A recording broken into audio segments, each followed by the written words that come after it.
Alors, salut tout le monde, bienvenue à Sans Limite. Ce soir, nous avons un invité de marque, quelqu'un qui est une figure dominante dans la série NASCAR Canada.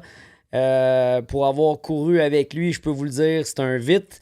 Et évidemment, on va faire le point sur la demi-saison de la Formule 1 qui s'est terminée à Silverstone, la dernière course. On va parler NASCAR, on va parler Formule 1, un gars qui est capable de donner son opinion.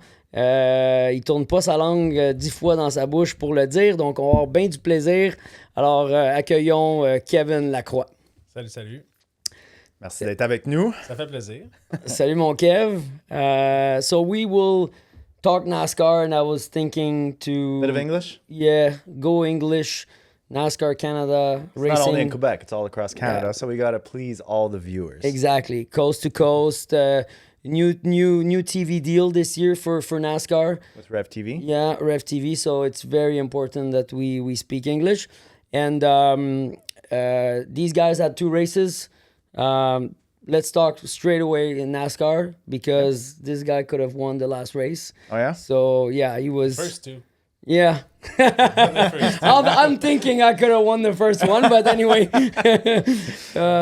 So basically very competitive this year. The first two races, again, you were very strong. What happened the last race? And since the points are still quite, close, 10 points, I think, behind the first place. Like, how do you, my question is, you've been at the top, every year.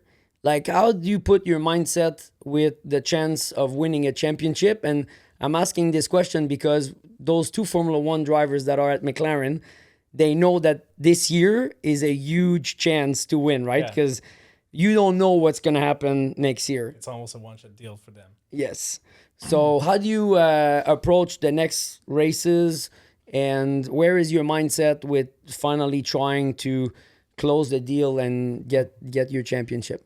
I like that you say finally because it's been so close so many times. But I would say I'm like in between. It depends. One morning I'm thinking one way, while the other morning it's these days I'm more like I just let it go and forget about it, and I go race by race because there's so much luck to go that goes in the championship. Especially in our series that we have mechanical issues sometimes, not that something that you see now in Formula 1.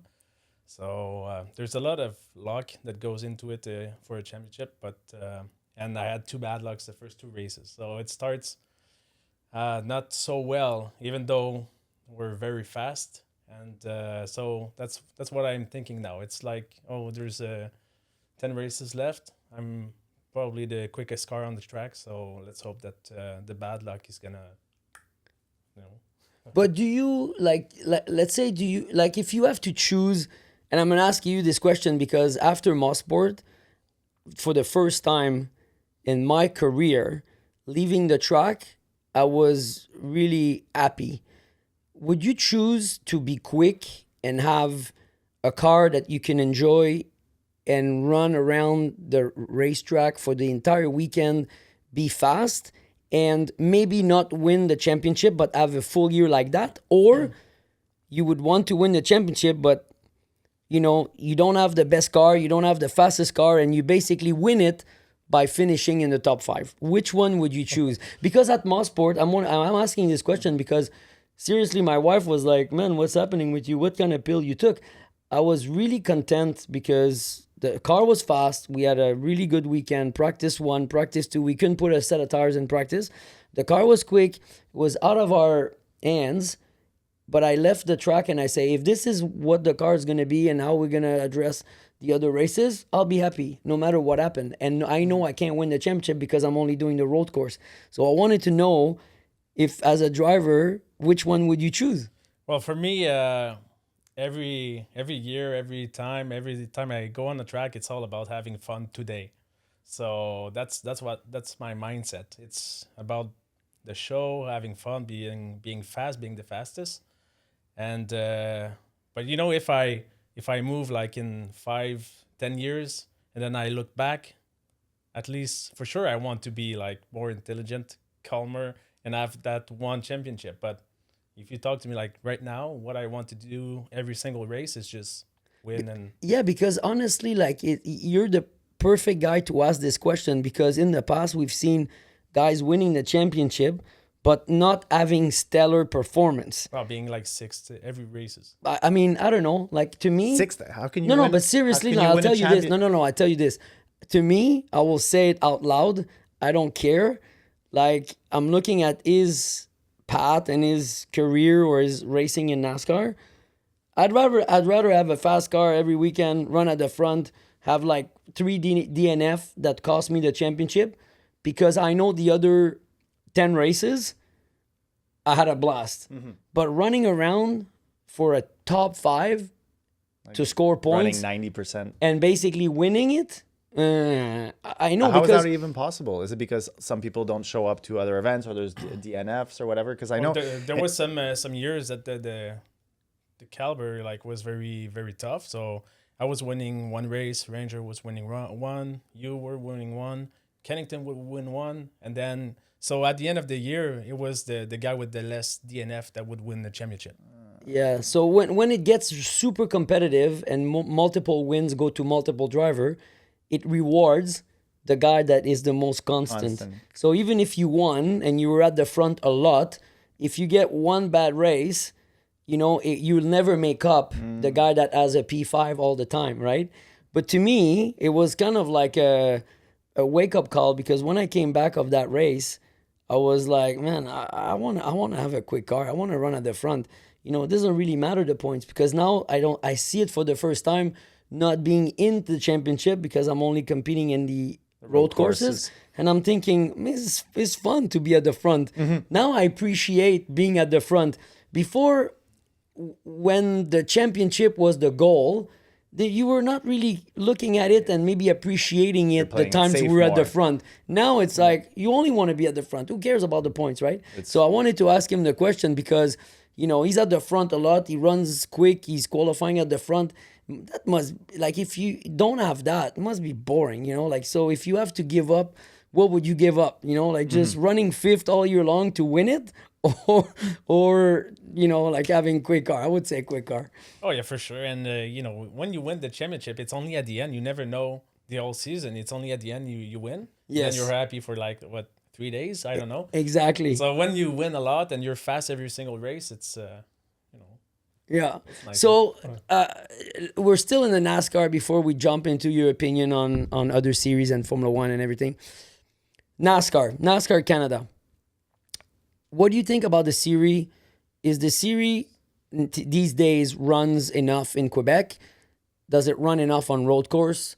Do you think that the series should focus in trying to have more street course, road course, tracks where the tradition is from where we are, Canada, road racing, to get the next upcoming drivers? Or you still think that we need to go racing on ovals? Because I'm looking at the States, and when NASCAR US, you know, where series was born on ovals, on dirt, and expanded, and now they're looking at tracks like Chicago, and they're looking at the Roval, and they're looking at Daytona, and they're looking at Watkins Glen and Sonoma, and they're trying to bring road courses.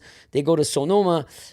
If bigger series than ours is start thinking that way, why not us being a road racing country? Well, I think like if you look in the US, NASCAR, you know, it became big out of the sudden. So it was initially just stock car oval, and right off the bat, like IndyCar went down, they went up, and they just kept, you know, old school stuff. And a lot of people they like old school stuff in life. You know, it's always it's very popular. But I think right now you get to moments where your old fans are dying. It's not fun, but you know, you need to getting reinvent older. yourself, right? Yeah. You need to get younger crowd, right? Yeah. Interested in your sport. Yeah. But I would say especially for right now, you know, ovals was nice when you go in the stands and you can see the whole race. But now that it's getting more and more towards TV, I think the show is better on the road course. Yes, I agree. I don't know a lot about I mean, NASCAR. I don't mind ovals. and I like to race on all kinds of tracks. But to me, when you are NASCAR Canada, you need to race where it makes sense for the series. You cannot race where you want to race. Yeah. You need to race, and you need to. And that brings me up to the next question wait, about hold on. I wanna say cost and double headers and things like that. If you go to motorsport, if you go to Three Rivers, if you go to Toronto Indy, if you go to tracks where you get the crowd, the 45, the 50,000 people, why can we not do double header? Formula One does sprint, and it's Formula One. We're NASCAR Canada. The team goes to Three River. Everybody's there Friday, and we not run. I mean, this is a lot of expenses for the team to go to the marquee event like the mini Monaco of Formula One, and we're only there for 3 sessions. So if you're already moving to that huge market with all the crowd and make your event the biggest, why not stick in 2 rounds, and the expense is going to be divided in 2 rounds? So the 100%. Teams just ended up saving a ton of money. What do you think about that? Well, for me, if I was to start a whole new series like tomorrow, it's like the IndyCar and Indy 500. They just like, that's a big show, and then the rest of the year the series just kind of survive, you know. So we can draw big crowds at Toronto, GP3R. You know, you go to big events, and then but you still need to, you know, people to talk about you. So smaller events just to survive, just to be there, just to have a certain presence. So the ovals are kind of easy to get. You know, the track is there. You use it. It's small. It doesn't cost much.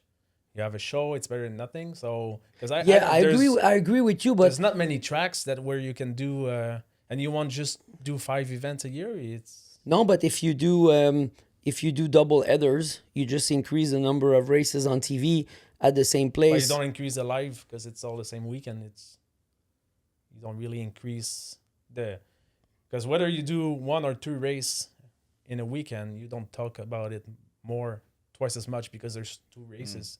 It's once in the newspaper, but once on TV, once. You could increase the number of races without really on that particular weekend, and the expenses will be the same, right? At the end of the day, it's not because you throw in 2 more sessions on the weekend that is going to change, you know, a lot of things in the cost.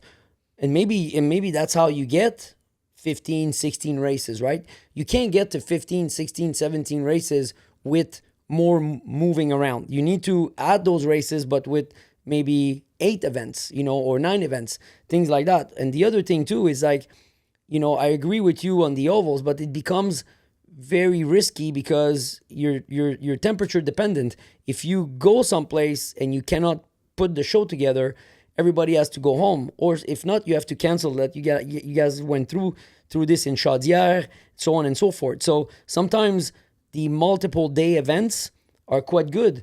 Maybe ovals, they could start looking at practicing on the Saturday or Friday and doing the race on Saturday, because if you're there to do this, maybe on the Sunday you can have like a rain day, and then the it's not, you don't have to cancel it. So I don't have the secret recipe, but I think as a series, for being the biggest in Canada at the moment, they have to start thinking at, you know, fine-tuning few things, you know. On the competition side, I mean, we've talked about it a couple of times, you know, like we're looking at the qualifying. I mean, even the show in qualifying could be cool because, you know, there's a lot of competitive drivers, you know, they're going for the pole. There's a few tenths between everybody. But after we do those 2 laps, you know, at the beginning of the sessions, we all park it in the pit lane and we're waiting 6-7 minutes for the checker to drop before they announce who's on the pole. But we all know. But that's not a good show for the fans that are live there, right? So there's kind of tweaking, in my opinion. What I wanted to say yesterday, we were at ICAR, and every time I've seen NASCAR was oval. Yesterday, for the first time in my life, I saw NASCAR doing road racing, and I was really impressed.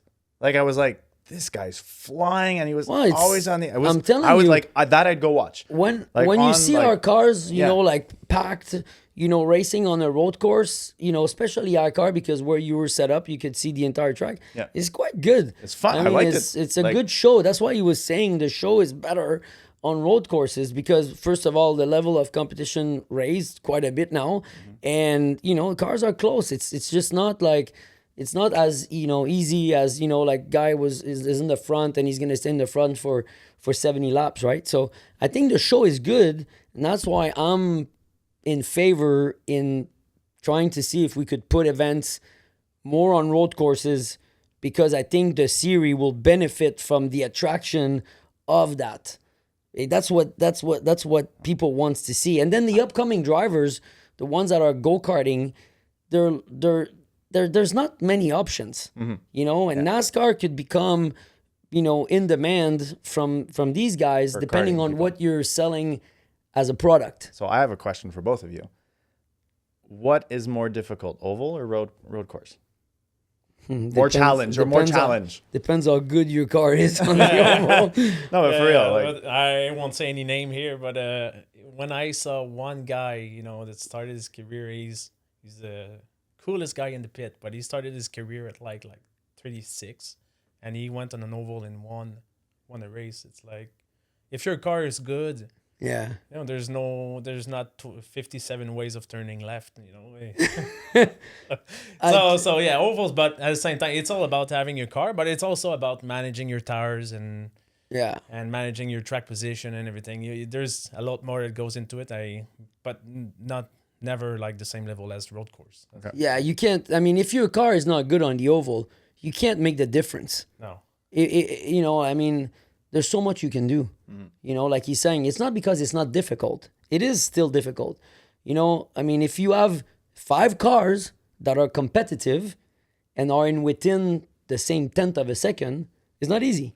Yeah, at the same time, when something is easy, it's difficult to be better than everyone else when it's easy. So it's also difficult that way. But the thing is, on oval, if your car is not good, there's nothing. There's nothing nothing to you do. can do. On road course, if you lack front grip, you can brake harder, deeper in the corner, and change the way of you entering the corner. And there's things you can manage depending on how your car is set up.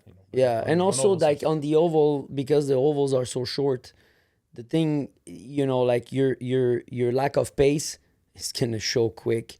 I mean, if you're running around in 15-second lap and you're lacking 0.2 of a second, you will be lapped. It's so it's so obvious, right? It's just like you can't hide behind anything on a short oval. In 0.2 is just, you're not there, right? So what's the largest oval in Canada? I think the one we were doing was Jukasa. It was 5/8, was it? Yeah. Yeah, 5/8. Okay. And it was a beautiful oval. I was unashamed that we don't race there. But small or big, bank or not, I mean, like Kevin says, it's just the car's not there, you have nothing, right?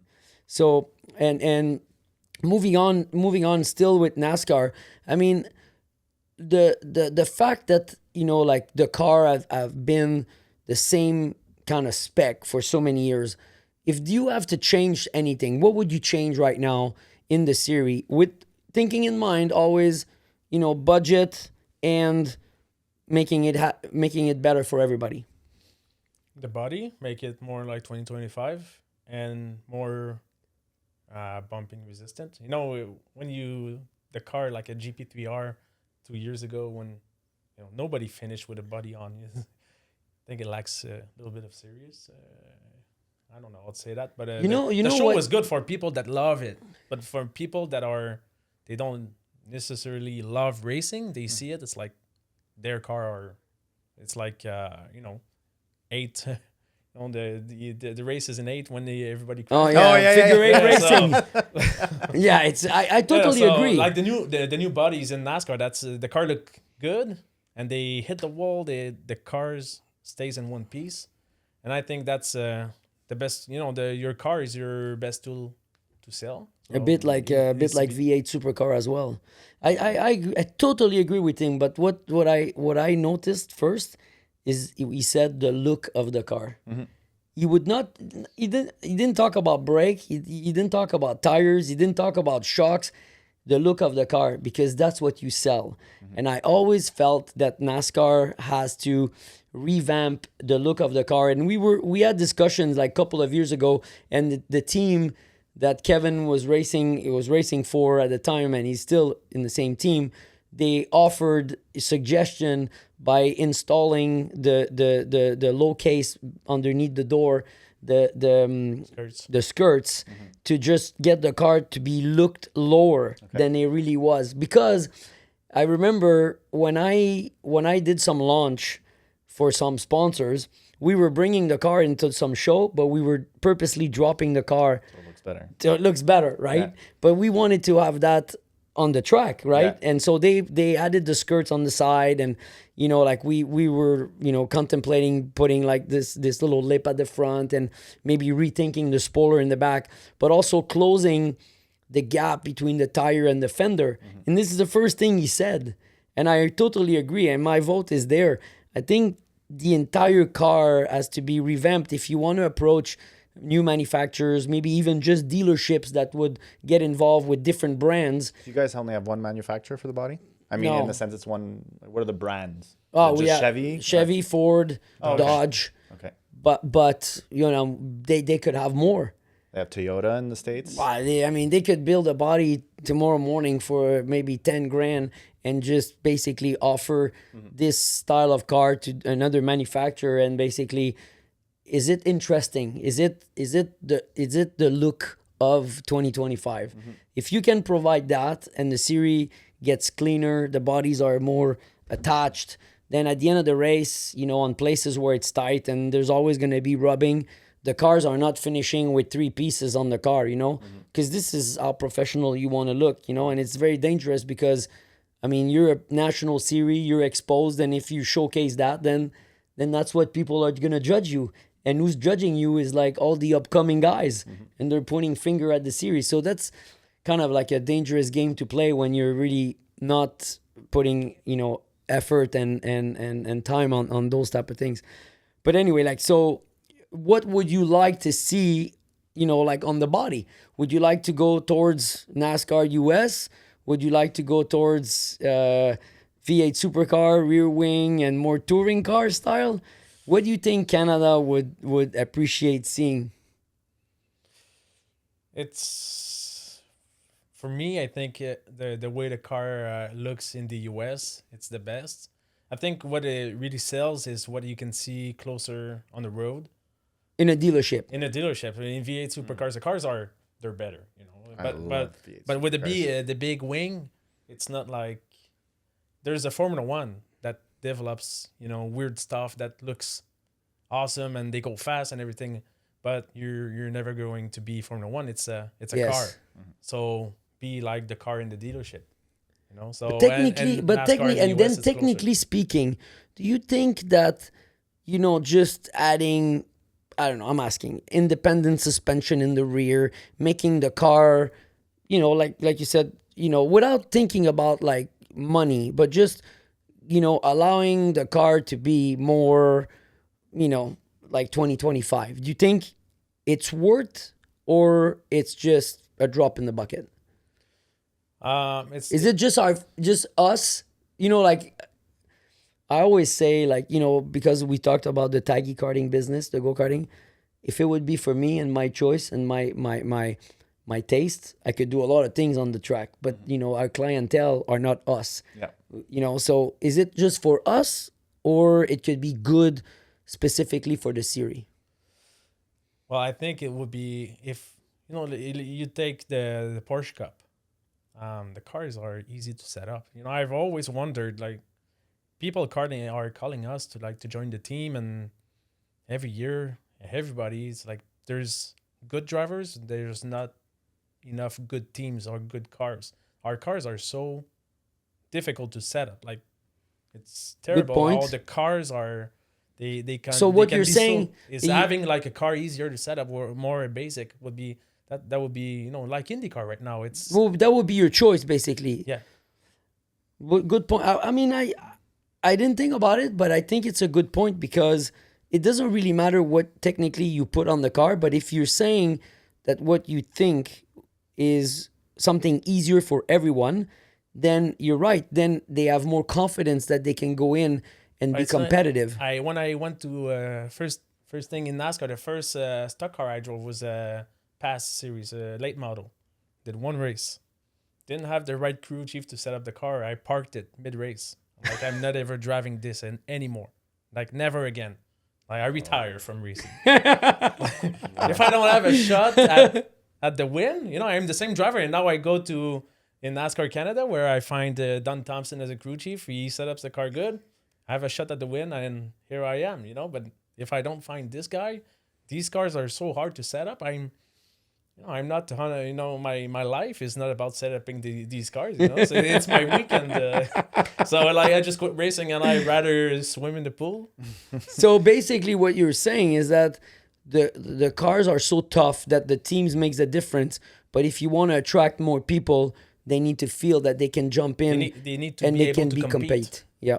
Okay. This is a good point because I think maybe that would be kind of like reassuring everybody that they could compete at our level without the team making the difference. And who knows, maybe you grow the attraction from the series standpoint that way by making, you don't want to go towards like a standard car that you take out of the dealer and you transform it into a Porsche Cup.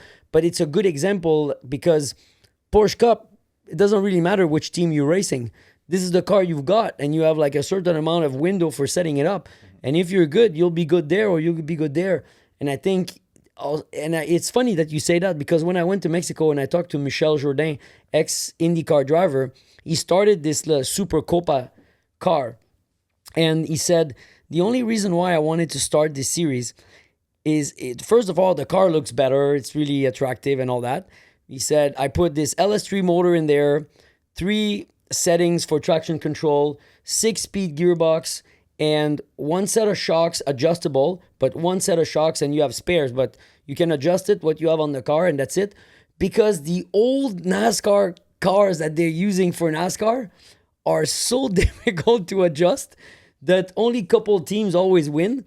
And then as soon as he started that series, everybody navigated towards him because they just jump in the car and they're running at the front. So it's a good way of seeing like how you can basically attract new drivers to come. If they think they can win, it's like an attractive proposition, you know, to be right there. Same to you, like in drifting. That's how it is. That's how it is, right? I mean, it's like at the end of the day, if you have a good base car, I mean, it's expensive, but, you know, at the end of the day, you know, you could put $1 million, but, you know, if you have a good car, if you put $1 million, you're not going to win more than a guy that has a good car. If he's a good drifter, he's going to be able to drift well with that package that it's really good there. In NASCAR, like he says, sometimes when you have like I don't want to say the word with the S, but when you have a car, man, it's really discouraging. You just want to go home. It's just not and good. it's like we all play sim racing, and you go in the late model where it's open setup, and you just like, I'm never gonna get there. You know, I'll never get the speed. I'll, you know, log out and then log in the fixed setup. Fixed setup, yeah. You know, I agree with you on that. And then you're winning races. Oh, Yes, I'm the same exactly. driver. Yeah. Same thing in real life. You get somebody new in the series, and he may be a good driver. He may be very good in go-kart, and comes there. It's like, am I bad?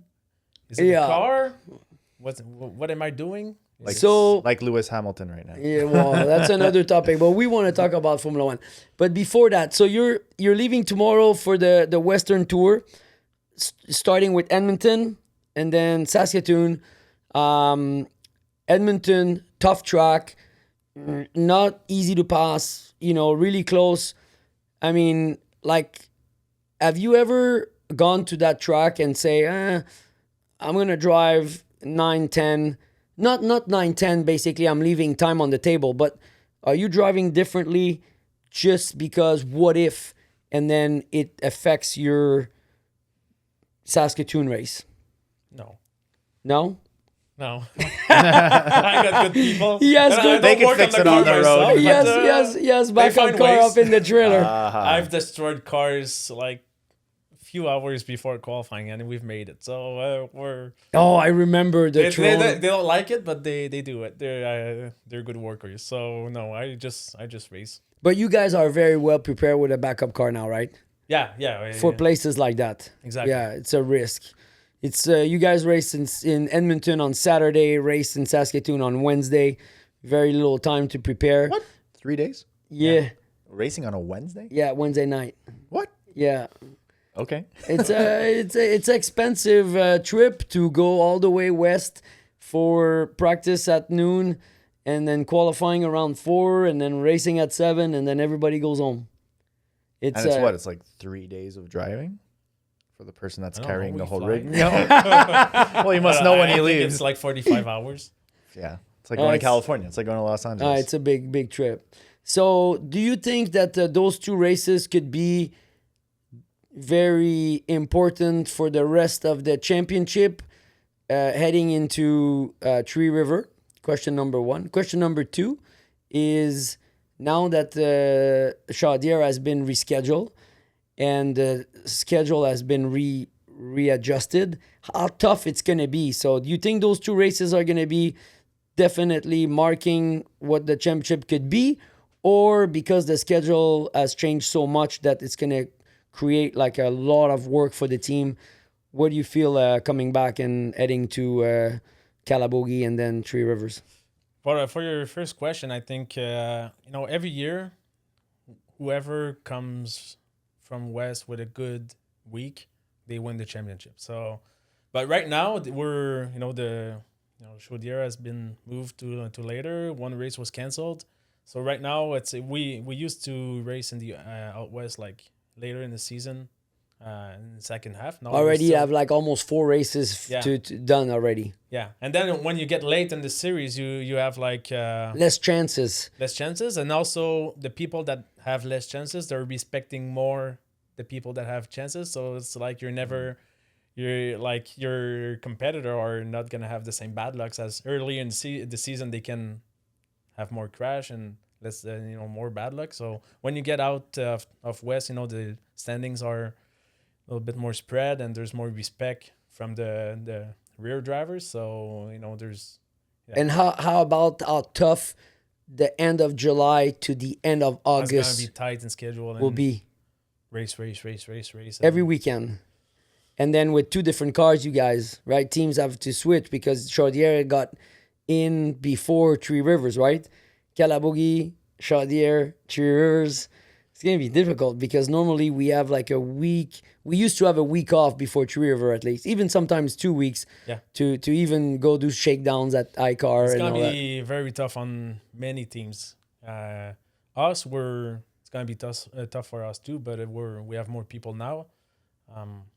But some teams How much changes go between an oval track and a road race track? Is that much to do on the car? Well, the problem is that you have 2 cars, but still it's not the same car, so there's no changes. It's just setuping a car. I remember takes time. We went to. I remember a few times like we were there at the shop. Takes 4 hours to set up the car, put the car on the scale. It's not right. Another 4 hours. Ooh. It's just like you never know. Wow. It's very time consuming, but even if you do it without, changing car, but then you have to remember that the car that you're coming back from West, that's the oval car. So you say, oh, it could stay in the truck. Yes, it will stay in the truck because you're going to Calabogie. But then the week after, you're in Chaudière. So you need that car. The West car, you need it.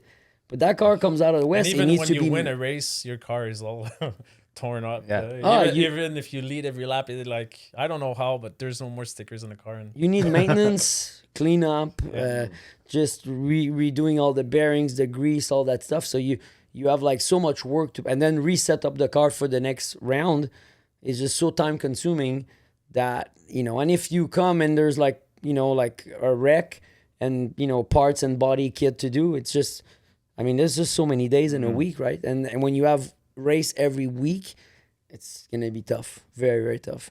A lot of the mechanics on NASCAR teams sometimes too, other than maybe 1 or 2 permanent guys, there's a lot of, part-time guys. Yeah. They have jobs. They do it as a and they sideline or come something. on the weekend. So you cannot get those guys. So sometimes when you're in trouble, you ask them after work to come to the shop and come and just wrench Till on the 1 car. a.m., yeah. Yeah. So, okay. So now we talked about NASCAR, and then we wish you luck on the West, and then we'll see you back in Calabogie, and We're gonna continue to push the series. But now I'm gonna ask the question that you might not be able to answer. But are we gonna race in Montreal next year? Are we gonna race in Toronto Indy next year? Do you think the series really needs it? It really needs it. That would be a big push, and that's like almost a survival. For sponsor? Yeah. Let's say, obviously when you come and race, or when NASCAR Canada is used to receiving money from the promoters, because come to my race, I will pay you for you to come and do the show. When you go to Montreal, places like that, they don't want to pay NASCAR. You need to pay, like other series. They pay, and then they basically get an entry fee from each competitors. Do you think people will be okay at paying an entry fee for races like that to contribute to be there? Or the series should be doing it by selling sponsor and calling it, the race, Napa presented by Lacroix Tuning, as an example, get the sponsorship to replace the money that normally they pay. What do you think? Asking the team, or just bring sponsor and paying what it costs to go? Well, the series can always do more. I think they have a good name. They have a good opportunities to get some sponsorship if they work correctly. And but for the drivers, really, it's when you're going on a oval race and you're targeting the $1,500 of prize money. Does it really affect your budget? Now I'm going to ask the tricky question. Like 1,500 or zero, what's the difference? Yeah. So we were talking about the way IndyCar has changed over the course of a couple of years when I was in there. And you know what they did? So basically, before there was open prize money, big pot of sponsorship, depending on the races. Yeah, you told me that. Yeah. Right. So you sign a contract with the team. You get a percentage of the prize money. The team keeps a percentage, and that becomes, like a deal between team and driver. At some point, the leader circle was created. They took all that pot of money and they spread it between the teams equally. So no matter if you were Penske or Ganassi at the time, your leader circle money was going to be $1.3 million, whatever it was, the same as the last place car that was entitled to get the leader circle, right? So would you be would you be open to get the amount of prize money that we get in NASCAR Canada for 12 rounds and divide it equally between the top X teams that are participating in the full championship? Well, that's my I talked to NASCAR Allen about it, and that's every sports that are working good right now are like sharing or profit sharing, and it's all about sharing the cost. Because like I told him, is I have my budget, everything is set, where I know I'm not gonna be billionaire by the end of the year because of prize money. So even though like I went to Montmagny last year, won the last race of the year, got 18,000. It's like, okay, thank you, but I would have been there even for 2,000. I'm here, I'm here for the races. I got my budget, so it doesn't change much. But the guy that is straight, he doesn't really have a shot at the win. He's expecting 1,500s. So if you give him say you get just a little bit more work, series just look a little bit more nicer. You get a little bit more sponsorship, and you give 7-8 grand to everyone, to 20 cars. The 20 cars that are really exactly competing in so every what single round. What I just said is very important. It's to like add. a charter in the US. If you do 1 or 2 races, you still get the 1,500. Yes. But if you're doing the 15 races, it's like you get at least 7 grand every race. Yeah, for sure. And for the you'll teams, get I'm sure you'll get the 20 cars. Yes. Also, wouldn't be fair. We have the 20 main cars and 5 cars that are there for one. They want some one-offs. Yeah. So you get 25 cars, You know, we're going out west now. We have 14 cars. The show's gonna be better for sponsorship. You'll get the money back. Yeah. So I agree. If you select a certain number of cars that are eligible to this amount of money, and then so I think the biggest prize money, like he said, in one race could be 18,000. Other races for the winner be 11, 12, whatever it is. You take all of that, and then you bring more sponsorship, and you say there's a limited amount of cars, the top 20 or the top 18 or whatever it is, 20, let's say a round number. You guys are getting for sure this every time you bring a car to the track. But if you're not a regular and you don't participate in all the races, you're not allowed to have that sort of prize money, right? Yeah. So yes, the top runners, the ones that wins a lot, are going to get maybe less, but they're going to get a fixed number. And I think this could be another way of attracting just regulars to get like regular number of cars all the time. That one race that they DNF, they're going to be happy that they still get something. Yeah, I mean, it's not only DNF, but it's also, like he's saying, Kevin was saying a couple of things. He says competitive, to try to be sure to be competitive, making the car easy to be competitive. So you attract people that they can be competitive right away getting into the series. The prize money is for sure there. So the more you have guaranteed, like in the sport, the more, like people are going to want to join in. Yep. If it's like a roll of the dice, people are just they take a lot of risk, but they don't get the reward, So that's a good point. I'm impressed on 18,000 in Canada, like in Formula Drift, USA, which is the biggest in North America, even biggest in the world. They just raised it from $5,000 for first place, and I think it's 10,000. Yeah, but you guys raced for 2.5 seconds. Oh, okay. With 2 corners. And there's only 8 rounds, not 12 rounds. No, but I've been to Long Beach, but no other events. Like, do they draw big crowds in drift, like everywhere? Or? yeah. At Formula D in the past couple of years, every round is sold out. There's no tickets left. Like the track in New Jersey, I've seen like empty grandstands. That was just practice or another series. It was probably you're probably talking about the Gambler. There's not a lot of spectators that go to the Gambler series in New Jersey, but I was there at New Jersey FD when top 16 started. There was not one empty seat. Okay.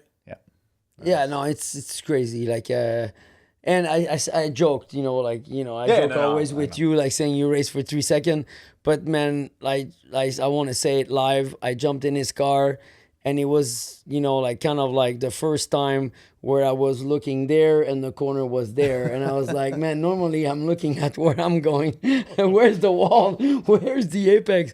I was all lost. It was like just a freaking experience. And the one thing that surprised me the most is, like, when I look on TV, like everybody else, I made the same mistake.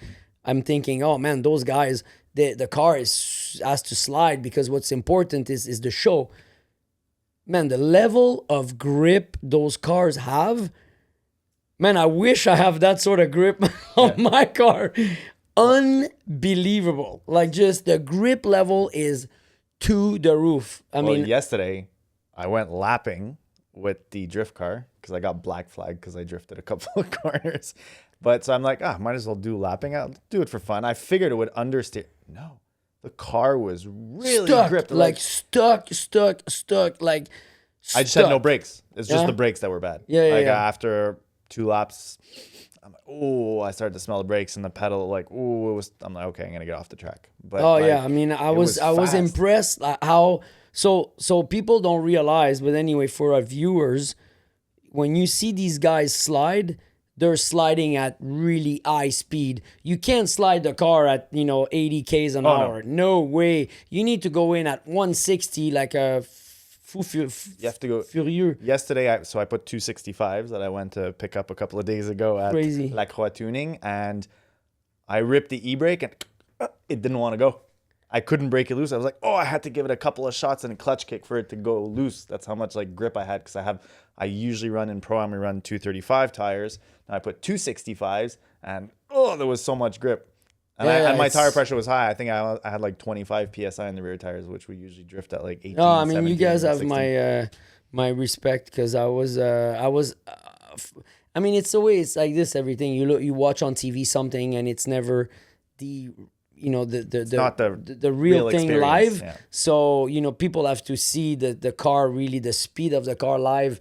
That's why it slide. But to make it slide, you just need to go extremely fast because the car has so much grip at a normal speed. It was like mind blowing. But by the way, how many sets of tires you go through on a big weekend, 2-day weekend? Like, having been with big teams and everything, we've gone through like 32 tires in one day. That's why Lacroix Tuning is capable of going into NASCAR. He's going like 37 set, Kevin, and that's only one driver. Yeah. He has to go with his 26 feet enclosed trailer to pick up his tire for one weekend. You know what? I feel bad. Honestly, I feel bad for Kevin because this year there are 39 Pro-Ams. Like, to give you an idea, last year I think we were half of that. Yeah, they were like they switched from 24 cars entry to 39, and now they practice. They have official practice day the day Friday. before, and it's basically 1,000 tire per weekend. But if it rains, it's 5 tires. So I need to have that in stock ready, and it's like you said, it's 30 tires per driver. Oh, not a new driver this weekend. Oh, And Kevin needs to have 30 tires. And I'm there asking the question, are you going to drive 9-10 in Edmonton just to protect the car? Oh, no, we're good. We have a lot of people, backup cars. It's all you guys that are basically. Yeah, no, but he's doing insane pricing. Like, the prices that we pick up the it's- tires, he's making a couple of dollars. Because they're passionate about racing. Exactly. They want to help you guys. Exactly. Yeah, And you're they've never been gonna be like a big company there and supplying tires with paid employees and everything and have that price. That's impossible. No. It wouldn't be like a profit. He's thing so with it. cool that when he's ordering containers for your tires, he's calling us and say, hey, do I you don't want me say to... that. No. They want more tires. They don't want to hear about your tires. Oh, no, they like, when I went to pick up my tires, I saw all the 235s getting unloaded from a container, and I took a picture and I posted it in the group. I'm like, hey guys, I think your tires are here. And I think everybody was running to the shop. Yeah, people see like thousands of tires and they think it's unlimited. But once like 2, 3, 4 drivers come by, it's like all empty. Yeah. People think it's unlimited, but we're here refusing sales because it's never enough. They run so many tires. It's crazy. You guys are greedy. Maybe you guys should think about like finding ways of ruling your series in a way that you can go through a weekend without having to need 39 sets of tires. I mean, this is like ridiculous. That's the thing. With people with more budget, they're like, okay, I'm going to take 120 tires, and they just burn them. And you have people like me that try and like not to burn too many, but and it all depends on the level, like the grip of the car. And like sometimes I had my car set up where I'll get 2 laps. That's it. 2 turns. And then sometimes I'll loosen it and I could drive on 4 tires on a full day on a fun drift day. We're freaking out because we love new tires, but we don't have the chance to run on new tires a lot. So when I'm here 39 sets, I'm thinking, man, this is like, Christmas. If we can have all these sets on a weekend, it's like, oh man, I remember when I raced at Indianapolis, we have like 28 or 30 sets, and when you see all those sets that are all there, but it's for the month of May, right? And you're thinking, at least I'm gonna run a couple of new set of tires, it's gonna be fun for qualifying. Anyway, we need to talk Formula One. Yep. Because lots of things are going on, and we wanted him because he has like good stuff. He thinks he has good ideas, and I want to pick his brain. We had a new person on the podium for the first time. Yeah. Silverstone. Mr. Alkenberg. But talking about Alkenberg, I was talking with a friend of mine on the phone, and I'm thinking, okay, and this is going to bring me to talk about Horner and potentially Ferrari, because that's what I'm thinking. But anyway, like, okay, so you look at the race, you're a racer, right? You're Lewis Hamilton.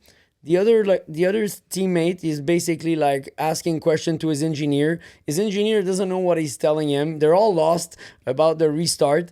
And if you're Lewis and you're on intermediate tires and you're 2 seconds and you caught him and you're 2 seconds behind the guy, and Mr. Alonso and Lance went on with slick tires, and then they're your benchmark, so you can see what they're doing with lap time, and you see, lap 1, it's not better than an intermediate tire. Why would you pit first? I don't know. I don't know. And they're like the best in the world, but I don't know. It was way, way, way too early. But the thing is, like, he's not the first one. There's other people showing him the ropes. There's Alonso went off. The track was not there yet. The pit lane was all wet. He's pitting, losing 6 seconds. And the other guy, well, let's see what Lewis does. Oh, he did go quick in one sector. Let's put the tires. I mean, why would you do that? That was my question. And then there's other races where, and this is a very technical question, but you'll see. So Lewis is running on yellow tires, and then the yellow tires are going down by 1.5 seconds a lap. And then the other teams that are in front, he's running fifth, are putting whites. On their first lap, they're 1.5 seconds quicker because the car is still heavy and the loss of pace is tremendous when the car is heavy and the tires are going down. Towards the end of the race, when the car is light and the tires are finished, yes, you lose, but not 1.5. So they're thinking, I'd rather lose less later than lose 1.5 now. So the poor guy is out there with the yellows running 1.5 seconds. And then when they realize that he lost 4 places and he's P9, they make him pit.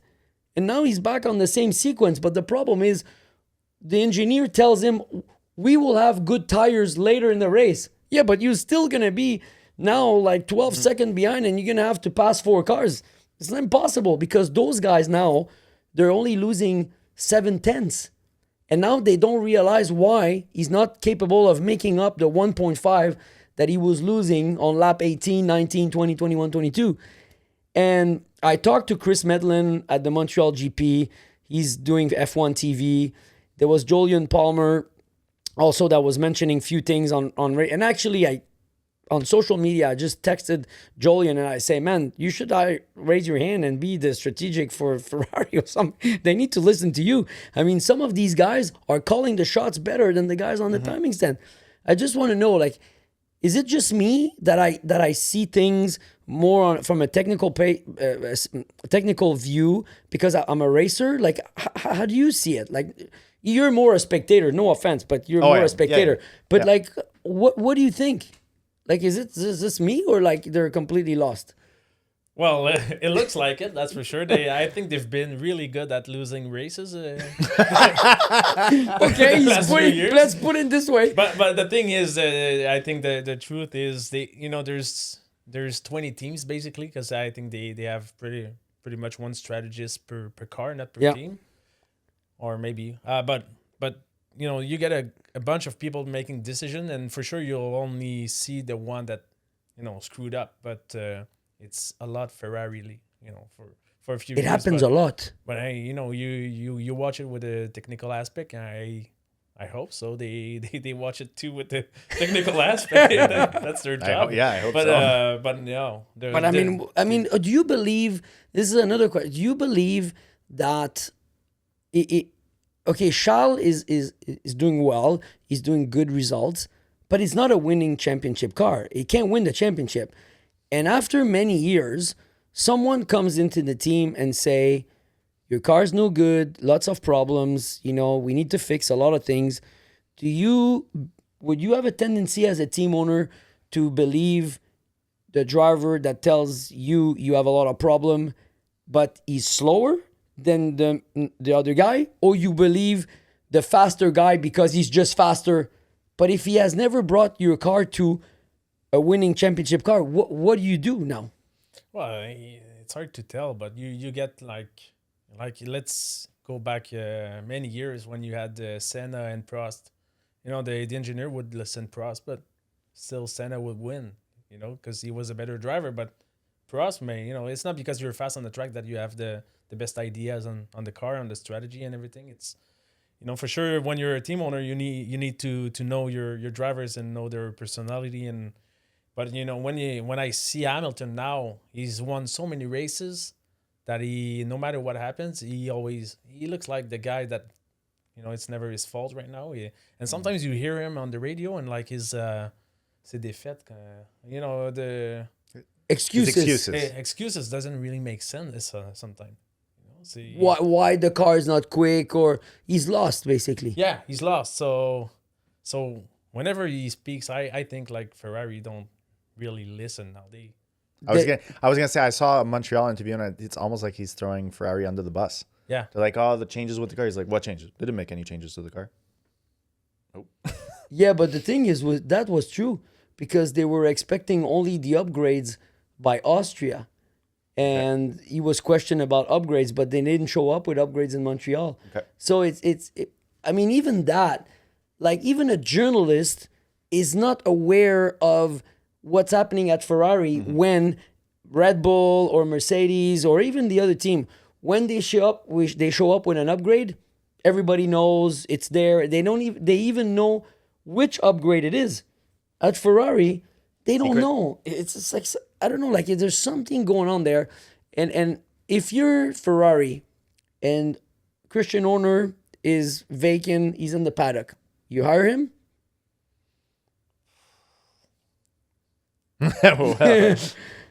Do you? I mean, he's Christian Horner. You know, he brought that team. Yeah, but bringing a team, it's like because their job is basically leading people. It's not doesn't have to do really much with the car itself. You know, Ferrari. You know, Christian Horner he's not the strategist. You know, all the good calls that you see from Red Bull, it's not Christian Horner that made the calls. But do you think that someone told me this, a friend of mine from Edmonton, by the way, I call in my spotter, really good. Do you think Ferrari is suffering from the fact that they're isolated in Italy and then 95% of the teams are from England, and when they want to steal people, it's a lot easier to steal someone, give him a job somewhere else. His family is there, no changes in life, doesn't have to change country, kids at school. If you're isolated in a different country, are you limited with the pool of good people you can get? Well, for sure, when you said like this, it makes sense. But, you know, I think whoever has a chance to have a key role at Ferrari will go. You know, not every employees at Red Bull or Mercedes have key roles. You know, who's calling the shots, really making the big changes. There's not many people. Whoever Adrian Newey work with, it works. He's the guy that makes it work. But like, if Ferrari really wants to steal, you know, it's not the country. I don't think Adrian Newey at one point in his life said like, I'll stay in this city, I'll work in this town just because there's a team that works in this town. You know, he could be anywhere in the world. Because to your point, sometimes it could be an advantage when you build a good team. It's a lot easier to keep people because no one comes and steal them. They can cross the street and change shop really quickly. So, you know, like when you're isolated, sometimes if you end up building a good team, the longevity, the continuity, the stability, it's a lot easier than if you have 9 teams out of 10. Like if they would have like all the top people, the best car and everything, it's nice to be isolated because your people cannot go. Exactly. You know, you're the little people that can steal some information. They cannot really go. But when there's all the teams are in the same place, and I don't think you get. You're always afraid of having people that tells your trick, but I don't think you can really go from a Mercedes to Ferrari and be the guy that changes the tire. And you don't think they have them sign non-competes? I would assume they all sign non-compete. I think it's tough. I think, you know, like. But what, there's like 4 key people per team that really can bring stuff to the others. Like you see in drivers, you know, they get to be really good engineers, even though they're not engineers, but they know a lot of stuff, and they go from a team to another, and they don't bring. It's very difficult. It's very tough. Yeah. But Red Bull. What happened? What's your opinion? Out of the blue, the guy was surprised. I didn't see it coming. I'm out. What do you think happened? Oh, he had the team had a choice: Verstappen or Christian. You think that's where you think that the Verstappen clan force? Oh yeah, that's your opinion. So that means, in your opinion, Verstappen is staying at Red Bull. He's staying. Yeah, and it comes the very next day that,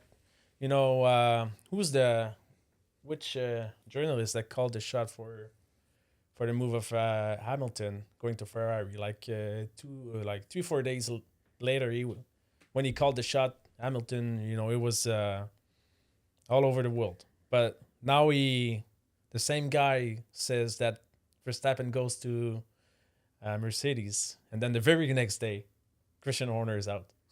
That's for sure. It's a reaction move. You think? Yeah. Wow, I still think that Verstappen's gonna go to Mercedes. Yeah, but maybe if they're, but then, it's time to back off if he was really far in the conversation. But Yeah, but for sure because Christian is still working at Red Bull doing other stuff, they say. But for sure it was like maybe because he has trying to hold Verstappen a little bit more. he has a contract until 2030, and I agree with you. Maybe there's a little bit of let's try to please the Verstappen clan to stay with us, and we're gonna do whatever it takes. We're gonna just change the world, and Horner is gonna be the first one out because you don't like him. But and when I'm saying the clan Verstappen, I'm talking about the father.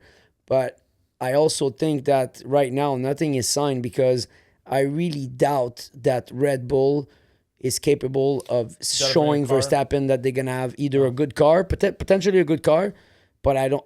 The engine is 100% gonna be behind the 8 ball next year. Everyone says it. If you're not in a Mercedes engine next year, you'll be struggling. And I think the engine is going to be playing a much larger percentage of the pace of the car in 2026, year one, than the car itself. Yeah. That's what they're saying. They're saying that the powertrain with the rule of 2026 is going to launch the car at a higher pace than if you have a good car.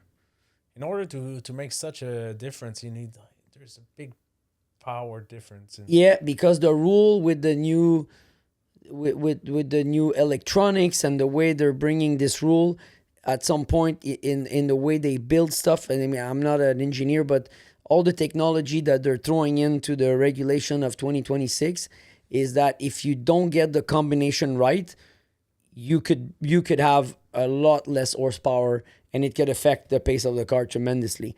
And and they don't believe that Red Bull powertrain is there yet. So if you're Verstappen clan, are you willing to just be P7, P8, or whatever? No, If like, as much as I'm extreme, like if I get a year of P5, I just disappear. Like Verstappen is even worse. I think he's like win, and I'm with you. Yeah. So like if you're thinking that this is what's gonna happen, I mean that's why they're basically contemplating the deal with the Mercedes deal looks really, really good, because if it gives them the chance to win, I mean if he has an openness, and so the deal with Horner, I felt that was that if he left anything on the table, being getting the contract of Verstappen open enough that he could walk away, from Red Bull's standpoint, you didn't do your job correctly, Christian, because right now, I mean, without him, what is this team can do? Yeah, but when you're in Formula One, like, I don't understand when a guy like Christian, he's appreciated from everyone except Verstappen.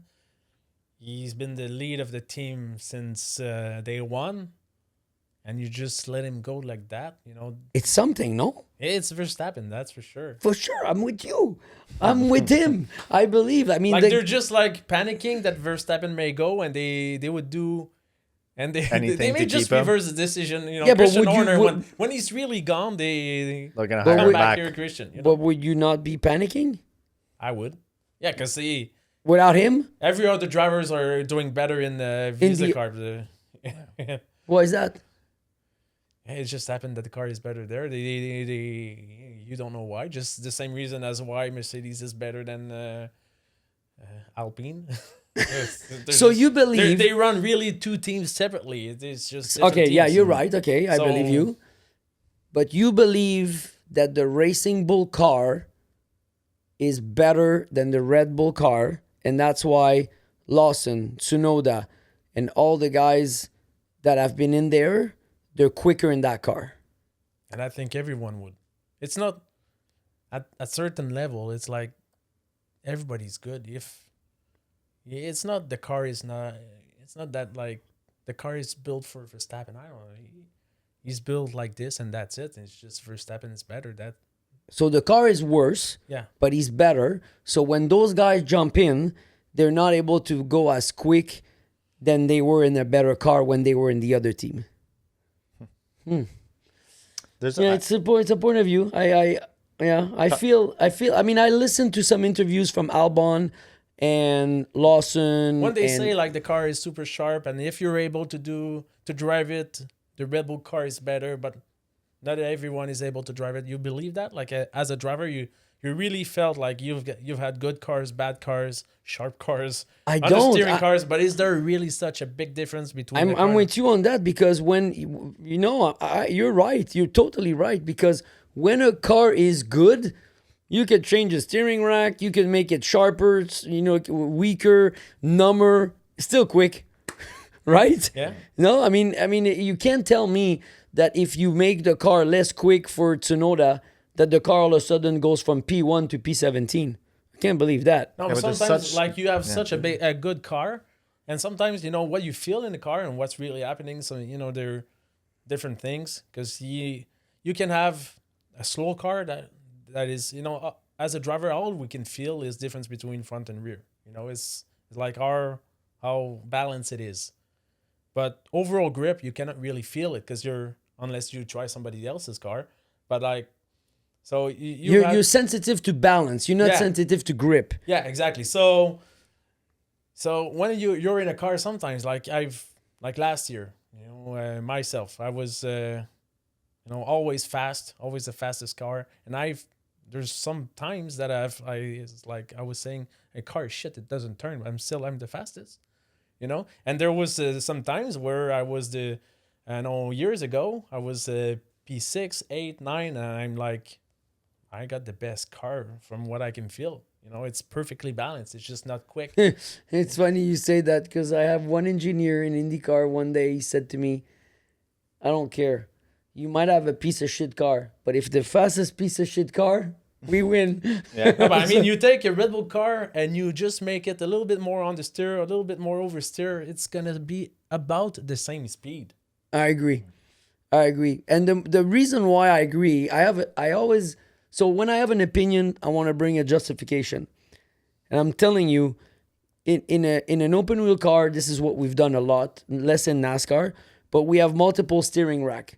Long Beach, always an 8, because you have this hairpin where if you have a slower rack than that, you don't have enough turning radius with the steering wheel. But you have drivers that are going to prefer slower rack than quick rack. Some guys are going to run in Long Beach with an 8 at Road America. Like if you have an 8 at Long Beach, I will go with a slower rack at Road America, because I want my hands to turn more before the wheels do like this, right? And some guys are just oval, same thing. Some guys would run 6, some guys would run 7, But and you see some guys are just turning the steering wheel on the oval just like this, like just a little bit, and it turns, and some other guys are just yanking it, right? So this is the difference I believe, in quickness, right? So you can make a car completely numb by turning the wheel more, but the reaction to the tie rods are not happening. It's slower, right? Yeah. So if they want to help Tsunoda, like he's saying, making it numb, the car is not going to be slower, right? The car is going to be quick as what the other guy can do. But, like they're able to be faster in the other car. That means the other car is quicker. Yeah. I don't believe that the Red Bull is quicker than a V car, than a racing bull. No way. Is it same engines or different engines? It's the same engine. They're running the same engine. I think so. But the chassis is completely different. It's two They only have like a certain percentage of gearbox, like parts of gearbox and parts of suspension that they can share, and it's limited to a certain percentage, and after that, that's it. Everything has to be. It's not only that you go in series like IndyCar that the cars are identical, and you have really strong cars and really bad. It's also the team behind it. It's not only the chassis. You know, maybe Red Bull has the best chassis, but not the best team to set it up. You know? But that's another But- thing. Like Red Bull could have said, "Hey, we have a team that runs well. We have Lawson that runs well in there. We have Tsunoda that was fast. We have all these guys that are running quick. We have Ajar, a rookie that like he regularly in Q3 and basically finished 5th, 6th, 7th, 8th many times. So we have no choice. Let's bring Laurent Maquis, CEO of Racing Bull, and let's get him into our Red Bull because, like he was saying, you can't share data, you can't steal data, but the guy has it. So he's working, he's your employee. So bring him on board and let's see what's going on. He will tell you if your car is not good. I mean, I think that maybe they're trying something because they don't have the same people at Red Bull don't know why their car is not good because they can't put like another 10 drivers to always have the same result. Yeah. I mean, they went from Albon to Ricardo to De Vries to Lawson to Perez to Tsunoda. Man, it's a lot of drivers to find out that your car is not good. I mean, at the end of the day, who you gonna bring? And if you're Ajar and you get offered to go to Red Bull, would you go? I mean, right now you're basically building your career. No. You're a king. Even Tsunoda, like You should have said he no. was forced for sure. Like you don't want to go there. I was don't gonna say wanna- no. I'm gonna be number 10 of like. First thing, everybody that went there struggled, and also you're being compared with the very best driver that there's ever been. So Yeah. it doesn't- No, another question. It's making Red Bull look bad. Yeah. Yeah. Do you think that Verstappen is kind of like, like basically negotiating with Toto Wolff about his teammate? And that's why these guys have not signed both of them? oh yeah, Yes? that's for sure. Everybody has a room for Verstappen, so everybody's gonna keep the door open a little bit. So Anybody. if the guy is very demanding and basically chooses the young driver instead of Russell, they would? They would? Oh, yeah? Wow, it's going to make lots of changes, man. I mean, it's going to be crazy. I mean, Russell out of a ride, basically, where is he going to go? I mean, he wants to stay for sure because he's on a Mercedes engine for next year. It's the best spot. I'll go to Red Bull. No, there's a seat at Red Bull. There's going to be lots of seat at Red Bull. Okay, then the McLaren boys. So I want to go more deep because, like I talked to Zach Brown and he was super cool. But what do you think personally? What do you think about Lando and what do you think about Piastri? Do you think that Lando has what it takes to beat the other guy? Not just on pace, talent, or racing. Just for me, there's something that I saw in the first couple of races that questioned me for how Lando could maybe have a hard time to win the championship because it's not a good word, weak. He's not weak. But I saw him trying to go outside of Verstappen, like at Miami. I saw him try to go outside of Verstappen, and he was on the front row, and he went from the front row to 5th because of that start in Miami. And the other dude, opportunistic, basically took points out.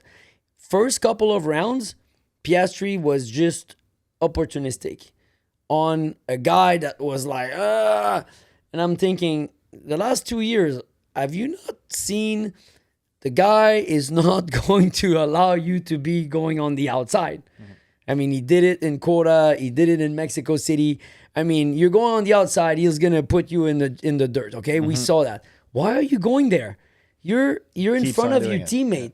Why? My question is, like, do you think that Lando, as good as he could be as a driver, do you think he has less chance to win the championship because when push comes to shove, when those two guys are going to realize that it's either this year or maybe never, that Piastri has an edge just because of that, not pace or anything like that? Oh, it's just mentality. He just has an edge because I think Lando has all the pressure. And also you've been in the lead, and we've seen it in many races in any series. When the guy is leading, the second car is always faster, because the first one is always he's always like trying to protect. It's like the last minute when you lead by 1 goal, like in hockey, and the last minute you're always the bad team, you know. And Lando was like the number 1 driver, and he sees Piastri with no pressure. Piastri is like the second driver, so he could finish second, and that's okay. That's his job. But then Lando sees Norris fast. You know, he's fast. So he's afraid of losing his number 1 spot, even though it's not public, but it is almost.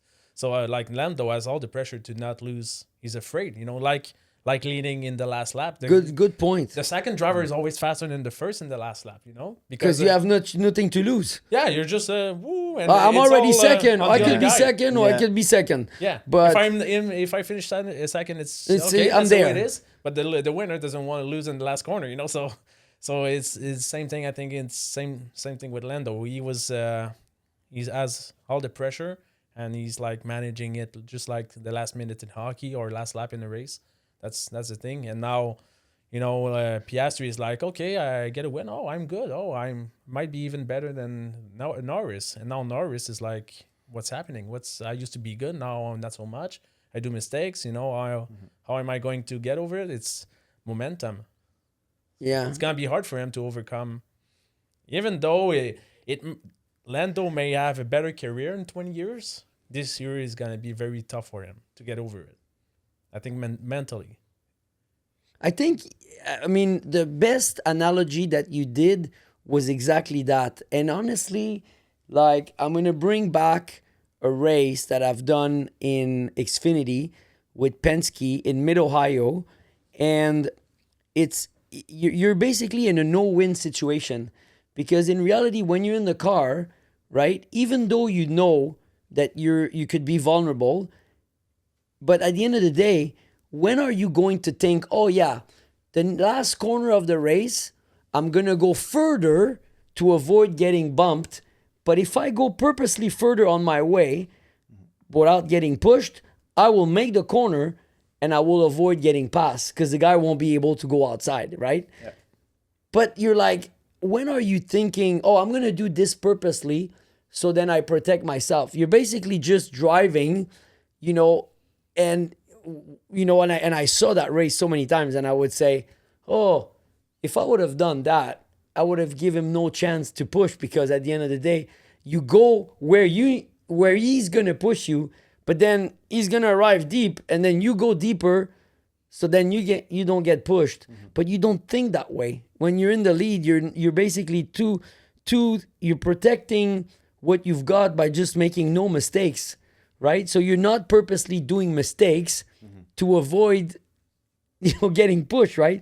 So this is a good analogy, because I think Lando is right. When Lando is driving, and I saw it this year, when he's driving, he just has way more pressure. And that's why he's doing things where normally, like, you're a professional race car driver, you know this is going to be super tough to pass on the outside in Miami at the start. You have like 99% chances that Max is going to use all the road. And if he does, you're just going to be in the marbles. And you're going to go from second place to fifth, and then you need to work your way back, and then you lost lots of points. And he's done that many races. And I think it's kind of like the first lap for him, or the first corner is like it's the last lap. And I think the driving with pressure, you're right. It's just, I don't know why the other dude is more, I think he's also more opportunistic, where he's like, well, if this guy does a mistake, then I'm going to take more points out of him. And that's what he's done. Yes, he's quick. Yes, he's qualified on the pole and all that. But a lot of points that Lando lost came from the fact that he lost points on his own, and he just give them to it's not Piastri being better. It's just Lando being not good. Or taking bad decisions. So we talked with Zach, and I said to Zach, I said, hey, this is, I wrote, and I said to him, I said, it's just a question of time, prior to Montreal, by the way. And then, boom, the Montreal situation happened. Do you think that this team is going to be able to keep it collected for the rest of the year? I mean, man, we saw what happened with Lewis and Rosberg. We saw all the number 1 and 2 drivers, or the both number 1 driver. Do you think that this is like a Cinderella story, and they're going to be able to stay? I'm happy. I'm your friend. I mean, I'm not kidding myself. There's no way. two guys that have the championship at their fingertips, and it could be you could be world champion. When is this going to sink in? Where like, man, he's not my friend. Like, do you think that they're gonna keep Oh, it? for sure, and that's natural. It's just it goes even to the point like where Lando sees, Zach Brown talking to Piastri. He's like, "What is he saying? Should I talk about his wife or be friend with him or It's all everything. Goes It's a to- mind game, Oh, right? It's yeah. gonna become that, right? Oh yeah, for sure, and it's panicking for both drivers. It should be like really like overthinking all the time. It's like I said the other time, frenemies. Yeah. It's frenemies. Yeah, but I mean, I'm expecting The just. pressure is gonna be just higher and Oh, yeah. higher. Oh yeah. I mean, like right now, to me personally, it's just like a movie. It's just like a Cinderella story because these guys are fighting. They look happy. Everything is cool, and there's like 8 points between the two. Hey, buddy, this is your chance. He's thinking. The other one, hey, this is my chance. So as long as as much as you want to be nice, I mean, you could lose the championship to your teammate because he's the only one that could win it. yeah. Yeah, but right now is I think it's still calm in the team because Lando just made it so much easy to. It's his fault, If anything happened bad to Norris, it's his own fault. He made mistakes, but the day that both drivers are perfect, and you cannot blame anyone, it's just like Yeah, it goes in the detail, and then the team is responsible of the details. because like pit in stops Austria we saw Piastri locking tires and arriving like at this close to the rear tire of Norris, and I'm thinking, man, there's no way these guys are just not gonna crash into each other. Oh, yeah. There's no way. I mean, it's I don't know. Like, I mean, it's not like, oh, I'm trying to finish third and you're trying to finish second. It's just everything is all about trying to win the world championship. So I'm thinking, do you believe that we could see some Hamilton Rosberg kind of attitude at some point? I think so. Yes, I And believe so too. I think with any driver that has a shot, you when you're a top team like this, like a winning team, you need a number one and a clear number two. Yeah. Like Verstappen and Perez. Other way, I mean, they And all he's- say that Piastri is cool. He was no cool. It's his way of saying I'm pissed and I don't want to say anything because, I'm going to bash Formula One and I got a penalty and all that. Oh, and that. What do you think about that penalty? Like, do you think he should have been penalized by braking? Do you think it was like the little trick he braked?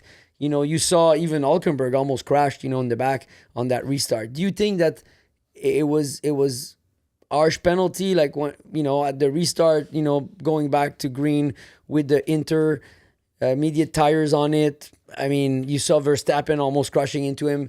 I mean, just you're the official there. What do you do? it was very, very harsh, very tough. I think it's not something that we see often. It's not like it's a problem in the series that everybody's doing it and like we're trying to put a stop to it. It's a one shot. It's the first time it happens. We've seen it once, like 7 years ago with Vettel and Hamilton. Yes. That's the last time we saw it. Really, it's never happened again. So is it really a problem? No. You're trying to make, to make a point, or by giving a big penalty to something like not really big. It's 10 seconds is big. It was a big. I think that he did something, and we can see it. I mean, like he accelerated a bit, and then all of a sudden, the slowing down was But harsher. It's a competition. Yeah, it's a race. It's everybody plays mind game a little bit. It's a series has to say, hey, come, like, relax a little bit. Cool. Yeah. Don't go that far. Don't. I agree. I think a warning, or basically, like creating something that has a precedent of saying, hey, we're not going to accept this nonsense.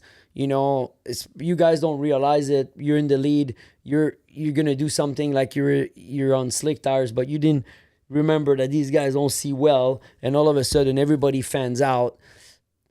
You warn, but 10 seconds he lost the race. So that was the harsh. I believe it was harsh because of it, because they make him lose the race. So it's kind of like they manipulate the result with this penalty. You know, you could, and that's why Piastri said to the team, said, "Hey, if you think it's too harsh, let's reverse the position and let's race."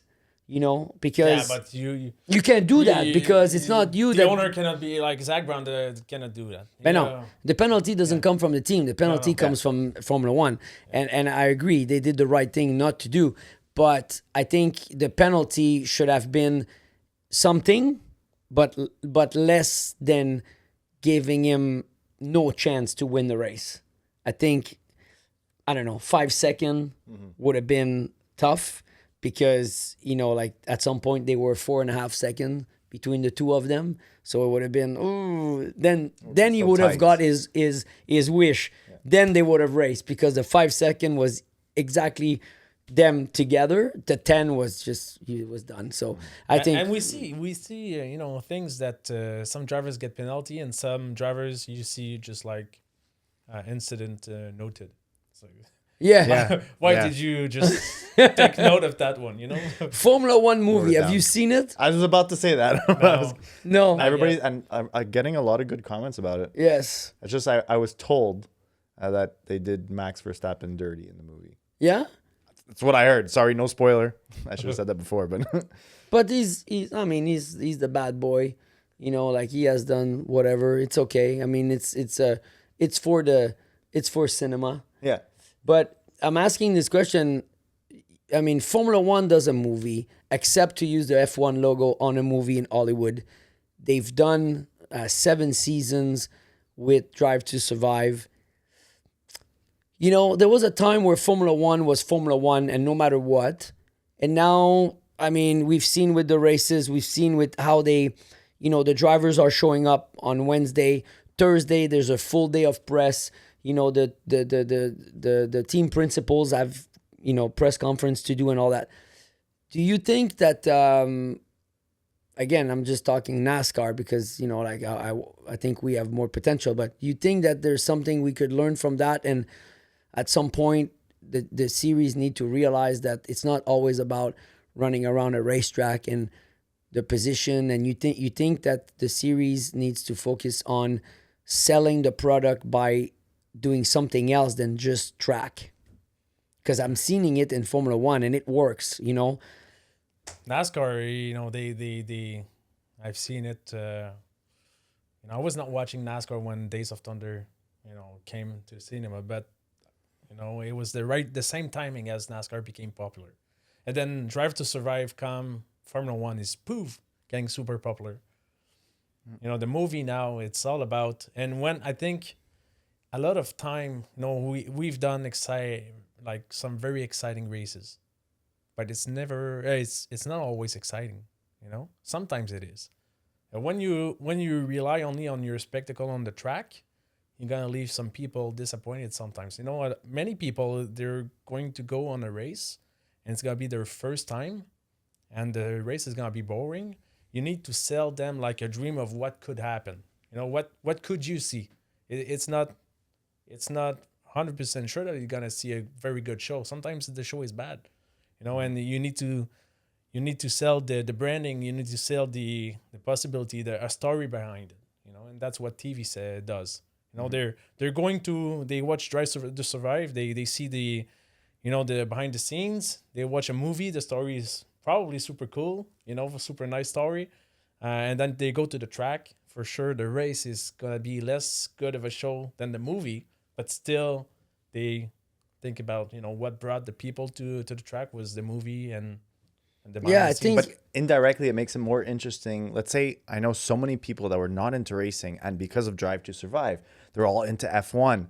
And so now they're watching F1 on TV, or they're going to watch it in person in Montreal, people that are from Montreal. And they're like all excited about it because they got so into it because of the series that they're way more invested. Yeah, if the race is boring, like, okay, let's go next weekend. Maybe it's going to be better. But if there's nothing that tells you that sometimes the race are exciting, you know, you're never going to try a second time. But like you said, if you rely only on the show that you can produce on the track, you're limited. But also, the track is basically a very small amount of people, a very small amount of demographic that is going to focus on the racing. You know, yes, a lot of people are passionate about racing, but you know, like we know this crowd, you know, it's small, right?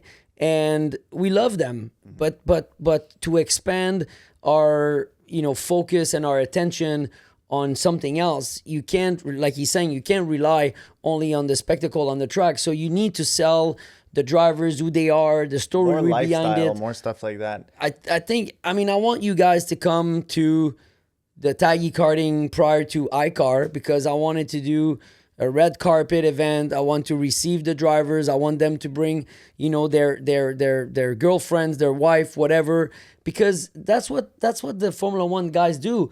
I mean, they arrive on Thursday. There's a story where they were, you know, which hotel they arrive with their plane, you know, all that stuff. I mean, if Formula One believes that this is the Thursday is an important part of what Formula One sell, we have to do it, because we're no Formula One. You know what I mean? And I think this, you know, like now you have another crowd that's going to look at it, you know, the younger generation, you know, like the mom, you know, not only the car enthusiasts that are going to watch that, but they're going to say, okay, I love what I'm hearing about around what NASCAR is all about. Because at the end of the day, there's always going to be the racing at the end. On Sunday afternoon, the race will happen.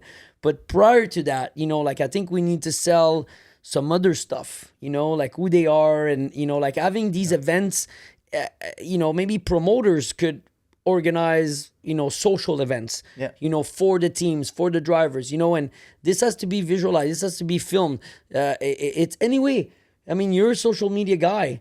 I mean, everybody's looking for content, you know, like, I mean, there's so much more, there's so much you could put on content on racetrack, and how many sets of tires and what pit stop did you do. You're not going to talk on social media about when did you pitted, right? No, but F1, I was watching I was paying attention to the social media during F1 in Montreal, and they did so many like cool things that I found pretty funny. Like they were having some of the F1 drivers taste poutine, and then they were having them do some hockey stuff, and they were doing like all activities and cool little challenges and all that. And on like those were more popular than course. what's happening in the pit stops. Of course. So I mean, like, I don't know, like these type of series are the benchmark.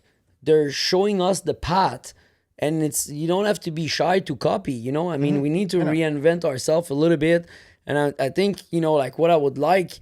And I also believe, like this, I don't want to be like the black sheep, but I also believe that, you know, like we have not had like a strong enough voice, you know, in the series, because at the end of the day, we're all gladiators. We put up a show. Without the gladiators, the series is nothing, right? So at the end of the day, like our voice is quite important, because we have our feet in. We know what our difficulties are. You know, like when you're selling sponsor, you know what the sponsor is telling you. You know what he wants. So you everything that you're trying to offer or suggest is about what you have learned, 80% of what you have learned on the field, right? So if you learn this, I mean, you're an important part of having that voice, and everybody else should pull together to have this voice. And I think, I mean, we need to start taking the whip and just, you know, try to change things around, because it's nothing that we have said, other maybe the body or some of the technical stuff maybe costs a bit of money, but there's not a lot of things that you could change in NASCAR to start making. And also, like I was saying, Kevin was saying that we're trying to have always news, right? At the end of the day, the teams are making news.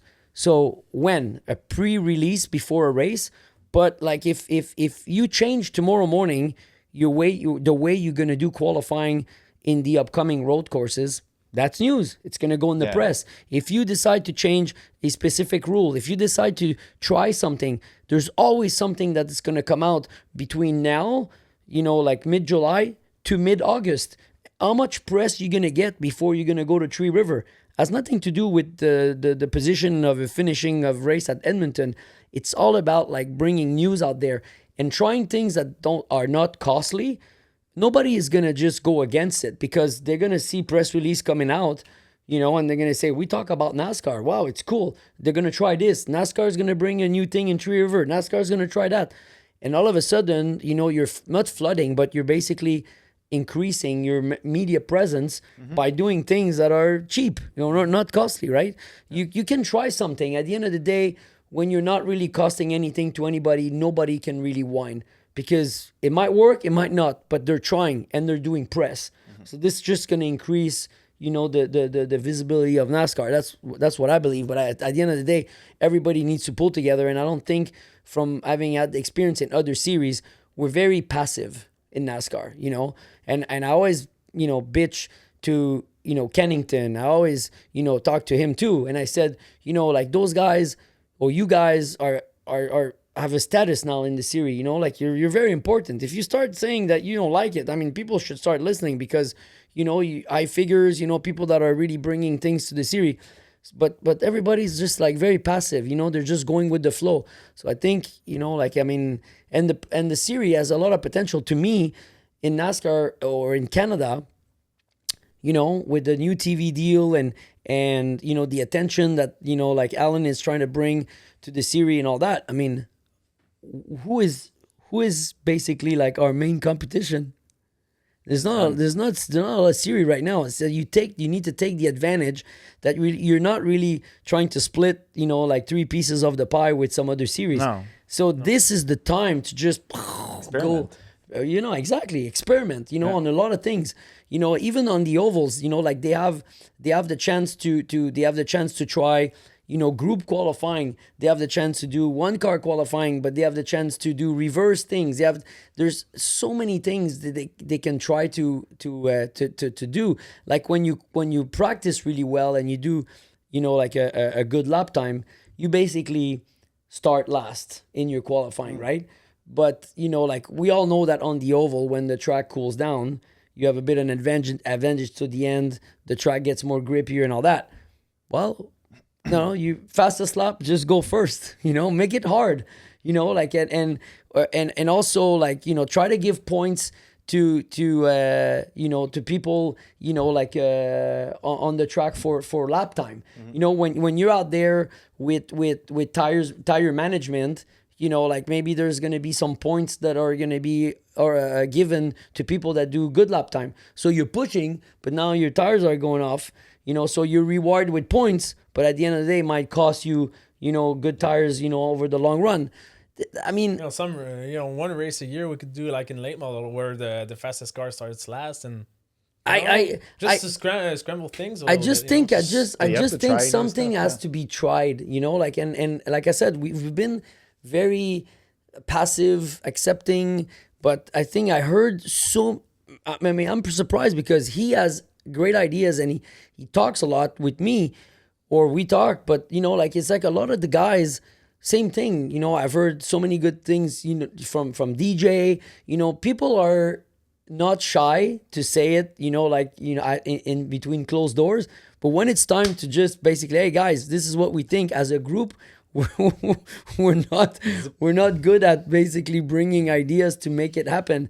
And I don't think a lot of people, they just don't want to change. They want their life to be easy, and that's one thing, You remember, you were there. I mean, you remember in the series when the cars were positioned in 45-degree angle in the pit lane, and we were still having the groups, but we were able to go whenever we want in qualifying. Yeah. That was cool. It didn't cost any money.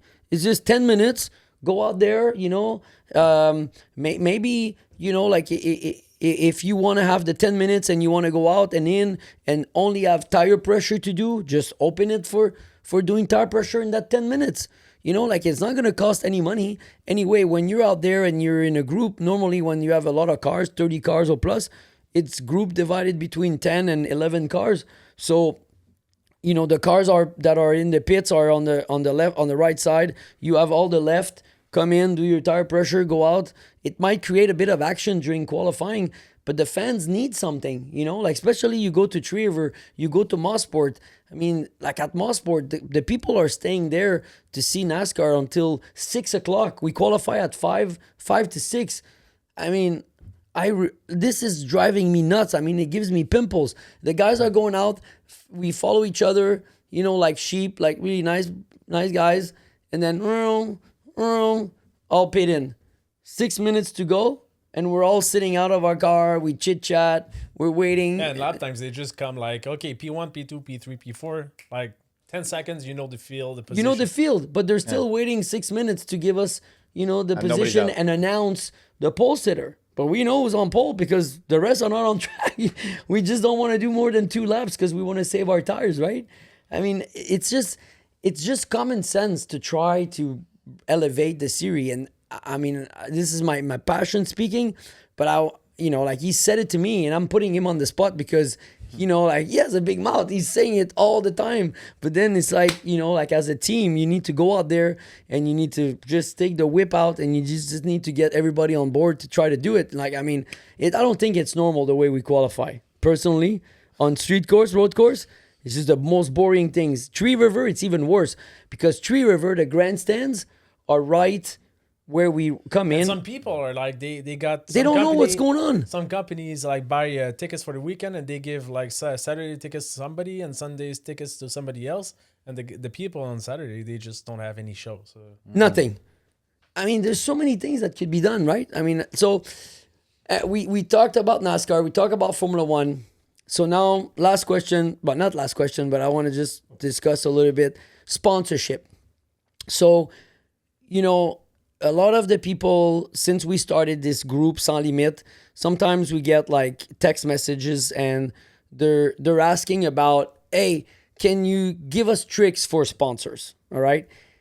I mean, it's very difficult, but I want your take. And even if it takes 5 minutes to talk about sponsors, first of all, how important it is, sponsors in the sport, right? And do you feel that it's a sport that is just not fair sometimes? Because if you're a hockey player, you're not going to go sign a $2 million deal to your GM so he gives you a job at the right wing and then you play for him, right? But it's well known in motorsport that that's what you do. You sign a check to the team and then you run. So how important it is, but do you see any positive into that as well? Like, I want to see your opinion on sponsorship. what do you mean any positive? Well, on my side, positive is like, yes, it's difficult and sometimes it's cruel. And, more than once, like I was in bed thinking, man, if I would be rich, I would be there. But overall, I feel that the sport, because of also what it is on sponsorship, it taught me a lot of things that I didn't really learn in school. And, I met a lot of people. I had to meet people. I had to make proposal, a lot of no's, some yeses, but that was the positive, right? So, for young people that want to race, like there's no guarantee and they might not do it and they might not reach, their ultimate goals. But in the process, there's still some positive in the world of racing, like in how you try to get it done. It's not all loss, basically. Well, what I think is when you're racing and you're young and you're winning, there's always people around you, supporting you. There's people will find a way to get you a little bit further. And when you get further and you win, people will find a way to get you a little further. When I started racing, my family didn't have much money, and I've raced for free since I'm 10 years old because anywhere I went, I won. As soon as I stopped winning, my career stopped. It's like Raphael Lessard. He went to Kyle Busch Motorsport, the best team in truck. If he had win, for sure he will still be there. He had a shot. I had a shot at almost Formula One. Nobody knows it. I know the story. I lost my shot. I had one. And rich people will get you 3, 4, 5, 6 shots. But everybody that is good have one shot. That's what I believe. You have one shot. And it's like that in life and everything. Like we were talking about school for our kids, I'm not able to get my son in a good school. It's like, oh, it's a shame, but it's all about who your contact, Yeah, but it could be also timing. It could timing, but how many people they're taking in this grade, the year that you apply. I mean, at the end of the day, if my son was the best of his school, he would have a place at the best school. But now I'm trying to get him in a good school so he can be better, but he's not the best right now. But it's like, Yeah, but the school that you want to bring him in, if they only take 5 students and they're gonna, They're gonna take the 5 best, that's for sure. yeah, but if they're only taking the 5 that have family members in the school, then what? Even if he does the best exam and like he doesn't have a brother there, then what? Well, because at the end of the day, the people that are there's good people with money and good people without money. But somebody's, I would say that No, but like right now, we all know that there's so much money involved in the world of racing, right? So, like you could, like say, okay, I'm good, I'm winning, and I win go-kart races, and I'm at the front. But at some point, like that the dollar amount is gonna make the difference, right? And the other thing too is if you are very, like you mentioned the story of Rafael, but if you're very eager to get there and you're bypassing, a lot of the steps, I'm thinking, and I've mentioned it out loud before in some interviews, like he wanted to go race always in the best teams, but they found budget. They had a group of people working with them. He could have gone into a top 10 teams.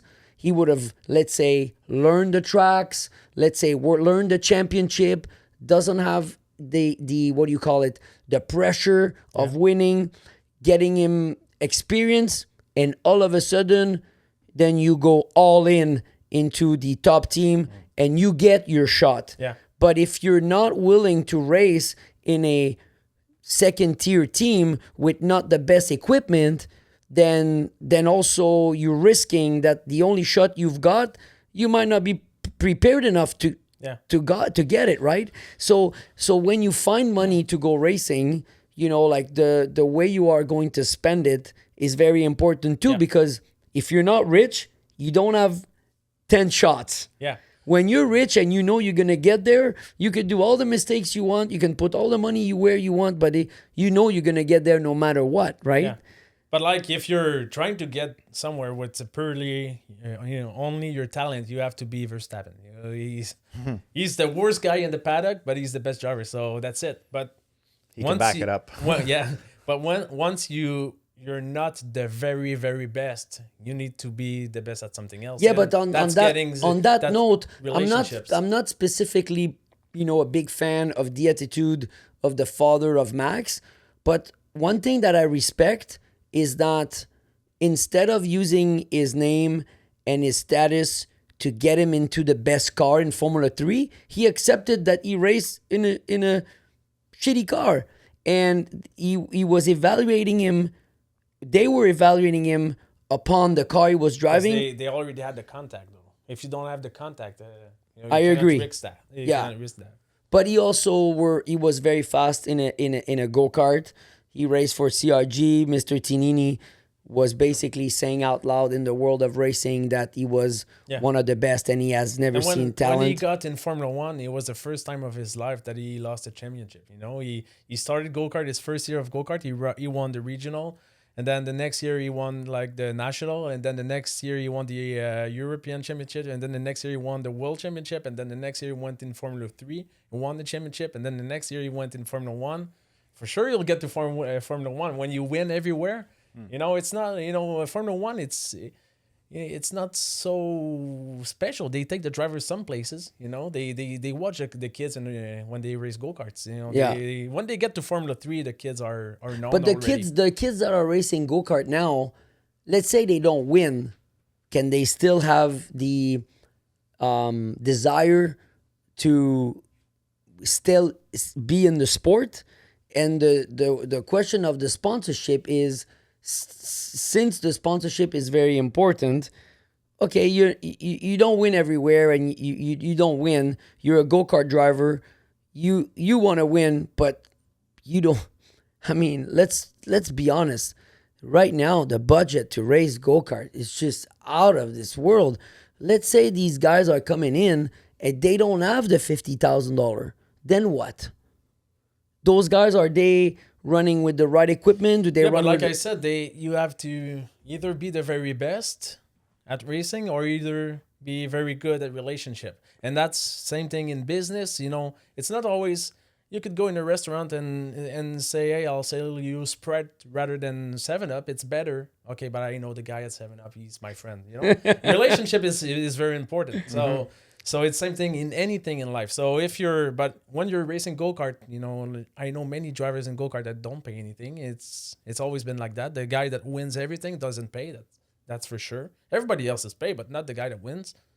It's always been like that. So if you want to spend money to get better and maybe one day win and maybe one day get somewhere, you need to be really good at relationships. But on that note, you know, if you work on relationship and you work on sponsorship, right? At the end of the day, when you develop these relationship and you're able to help your career or help you, you know, even though you don't make it, let's say you don't make it, right? Whatever you have done to work that part of it is a plus, is something that you will always keep forever. You know, like that's why I say the sport is cruel in a way that maybe one day you're going to get to a falaise, like a cliff. But everything that you work with, or everything that you put into it, everything, it's still very important in life. You mature quicker for young drivers. You know, like you have to deal with, you know, president of companies. You have to sell yourself. You have to do something that maybe in another sport you don't have to, right? Yeah. You could be super, you know, talented playing hockey, you know, and you're 18, you're 19, and you didn't sell yourself. In go-kart, you're 13, and you're basically trying to go knock at the door to try to get $2,000 so you can buy some tires, right?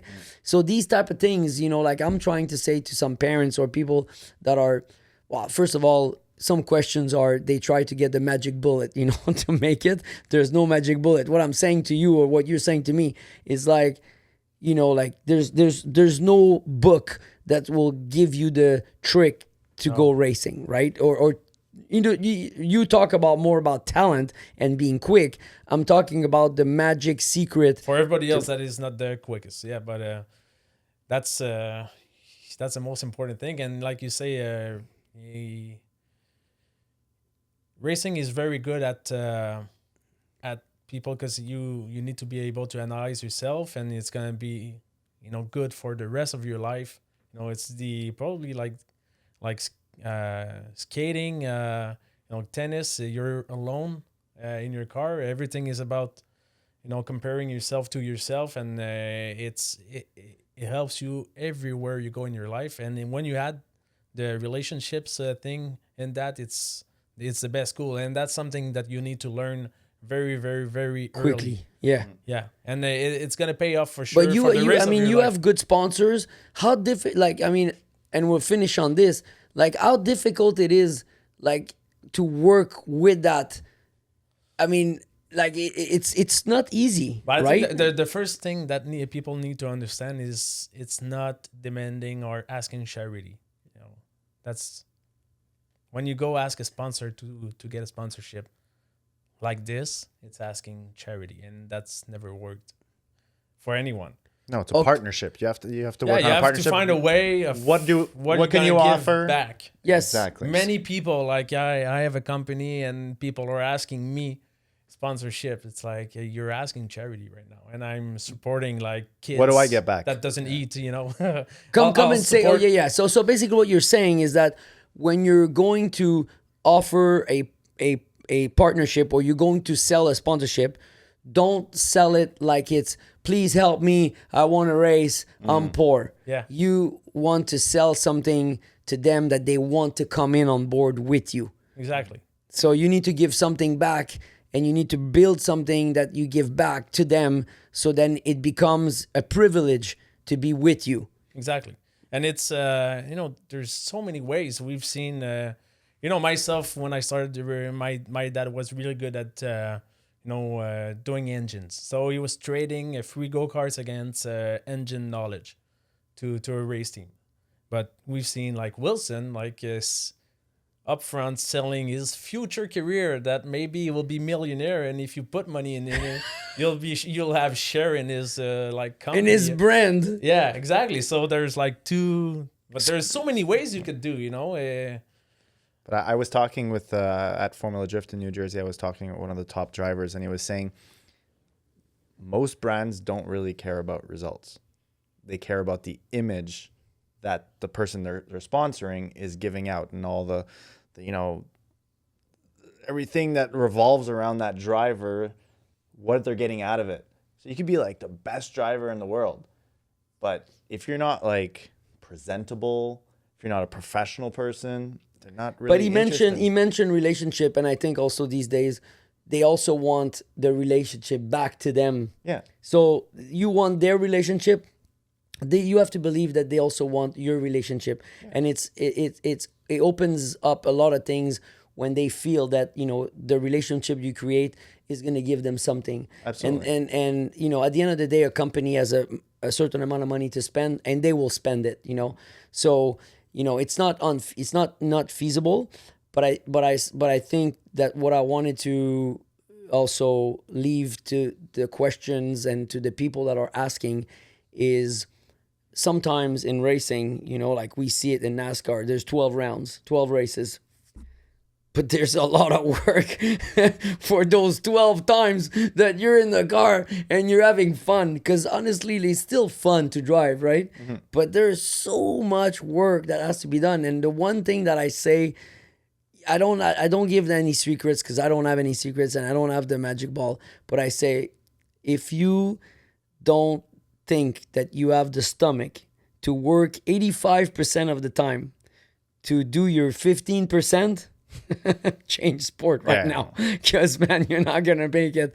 Because in your mind, you need to go home and you need to go sleep and you need to wake up and you need to go sleep and wake up. You need to know that 85% of your time is not gonna be the fun part. No.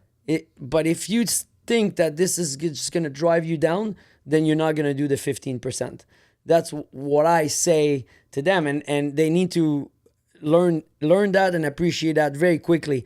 Because if for them racing is 85% of fun for a 15% of work, man, they're gonna be in a very rude wake-up call. So I mean, at the end of the day, like it's always like the slogan, don't give up, don't throw the towel, but be resilient. But it is. Yeah, like Alex Labby, like he survived in the US with a mid-pack team so long. Why? Because he knows about cars, and he can be the crew chief and the driver at the same time. It's he can bring something special to a team. Exactly. Instead of just be a driver, you have something else. Exactly. So he found his way to keep racing that way. So there's a lot of work into it. In anything in life, you need to work. There's 5 days of week and 2 days of weekend. It's same thing everywhere you go. So it's just. Yeah, and it's like in boxing or martial arts. You're gonna get knocked down when a lot of people are saying no, but you're always gonna have to come up and wake up at some. Get back up, yeah. So anyway, we are here at the end of this awesome time with Kevin. We want to say thank you for having stopped by and just giving us so much time. It's not the last time he's going to be coming, because the next time we're going to be prepared at giving up this awesome stationary bike, the CX from Proform Carbon. Yeah. And the reason why we're going to do it next time is because we're going to bring him back on board, and we're going to have like a segment on the physical and the fitness of motorsport. And that's when we're going to give away that stationary bike that, by the way, got you killed.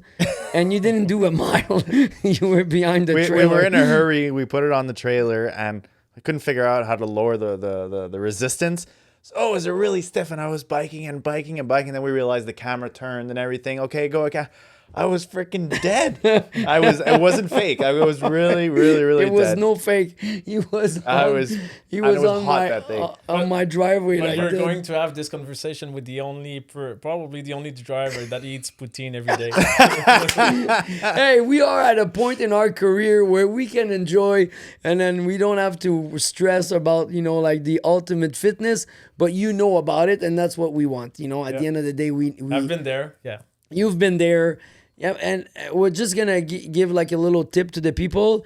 It's a very physical sport. It's very difficult. You need to appreciate what it is to be in shape and what happens in a car when you suffer. And by the way, I'm start suffering about the heat. So I called him and I say, hey, I am going to invest after 25 years. I'm going to buy one of those cool box. I'm going to pay myself a gift. Because he told me one day in the paddock, he goes, oh, I cannot put it full. Sometimes it's too cold. I'm thinking, what? Are you talking about cool suit? Or? Yeah, the cool box, that cool. Yeah, the cool suits. Yesterday, when I gave 3 ride-alongs back to back to back, it was getting so hot in the car. It was humid yesterday. This guy is not a good guy to know in the paddock. He makes you spend money all the time. He's like, you know what? He goes, sometimes it's so cold, I cannot turn it full blast. And it's like, is that like when the race is done, you know, before I had the cool shirt, when the race were done, you know, you cannot wait to get out of the car. It's so hot. I stay in the car as long as I can. Well, that's why he's telling you to buy it, because he wants to sell it to you after. I'm like, everybody's out of the car, taking their suit down, like just pouring. And where's Kevin? He's in the car because he's still super comfortable. And he's so it cost me a lot of money to eat at Saint-Hubert, and it cost me a lot of money of cooling. Oh yeah, by the way, you know, like he's texting me and saying, I just order Saint-Hubert at the shop all the time because he runs the Napa store and Lacroix tuning and like all the business, and it's tough having lots of employees. So he's like, I'm doing so many hours, so I just eat on the fly. I ordered Saint-Hubert, and then tonight you arrived before the podcast. I said I had to order you Saint-Hubert because just to keep the trend. Yeah. So, anyways, thank you so much for being here, buddy. It was really cool. Thanks, and see you next episode. And we'll continue with our Formula One updates with all the saga that are happening right there. Take care, guys.